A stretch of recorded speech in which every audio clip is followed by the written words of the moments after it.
सुप्रभात। Dhanbad public school main branch आपके लिए कहानी P N Panikkar national reading mission movement के एक हिस्से के रूप में लाया है, जो पूरे देश में 300 मिलियन लोगों तक रीडिंग एंड डिजिटल रीडिंग के संदेश के रूप में 2022 तक पहुंच सके। तो आज की कहानी मैं शांभवी कक्षा 8 ब की छात्रा आप सबके समक्ष प्रस्तुत करने जा रही हूँ। एक गांव में एक मूर्तिकार रहता था। वह बहुत सुंदर मूर्तियां बनाता था। मूर्तियां बेचकर वह अच्छे पैसे कमा लेता था। उसका एक बेटा था। पिता की तरह बेटा भी बचपन से ही बहुत अच्छी मूर्तियां बनाना सीख गया था। पिता अपने बेटे की कामयाबी पर खुश हुआ करता था, लेकिन हर बार बेटे की बनाई मूर्तियों में कोई ना कोई कमी निकाल देता था। वह कहता, बहुत अच्छी बनी है, पर अगली बार इससे भी अच्छी मूर्ति बनाने की कोशिश करना। बेटा भी अपने पिता की सलाह पर हर बार और बेहतर मूर्ति बनाने की कोशिश करता। इस लगातार सुधार की वजह से बेटे की मूर्तियां पिता की मूर्तियों से भी अच्छी बनने लगी। फिर एक ऐसा समय भी आया जब लोग अच्छी कीमत देकर बेटे की बनाई मूर्तियों को खरीदने लगे, जबकि पिता की मूर्तियां पहले वाली कीमत पर ही बिकती रहीं। मूर्तिकार अब भी अपने बेटे की मूर्तियों में कोई ना कोई कमी निकाल ही देता था। बेटे को अब ये अच्छा नहीं लगता था। धीरे धीरे उसके सब्र ने जवाब दे दिया।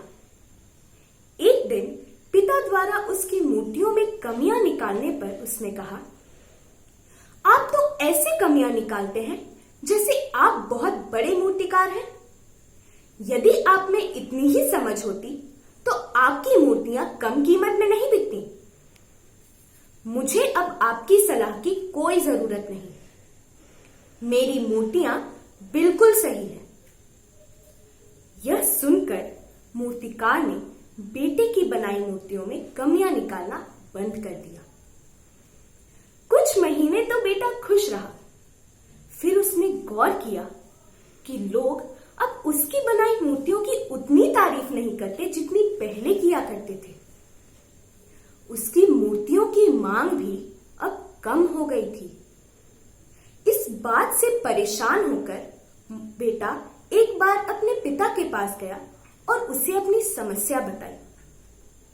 मूर्तिकार ने शांति से बेटे की सारी बातें सुनी। फिर कहा, मैं जानता हूं कि तुमसे अच्छी मूर्तियां मैं नहीं बनाता। यह भी हो सकता है कि मूर्तियों के बारे में मेरी सलाह गलत हो, लेकिन जब भी मैंने तुम्हारी मूर्तियों में कमियां निकाली, तुम अपने काम से संतुष्ट नहीं होते थे। तुम खुद को और बेहतर करने की कोशिश करते थे, और यही बेहतर होने की कोशिश तुम्हारी कामयाबी का कारण थी।